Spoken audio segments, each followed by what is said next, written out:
Chinese J-10 fighter jets have engaged in an unsafe and unprofessional behavior around a US Navy P-3 Orion plane flying over the contested South China Sea. The two jets came within several hundred feet of the US military surveillance plane.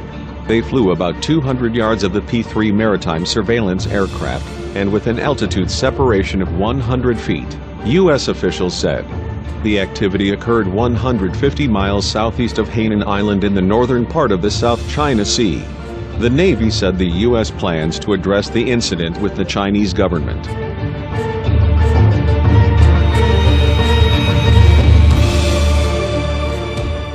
This encounter appears to have occurred the same day that the U.S. Navy destroyer USS Dewey sailed within 6 miles of Mischief Reef in the South China Sea, conducting a freedom of navigation operation by the artificial island claimed by China.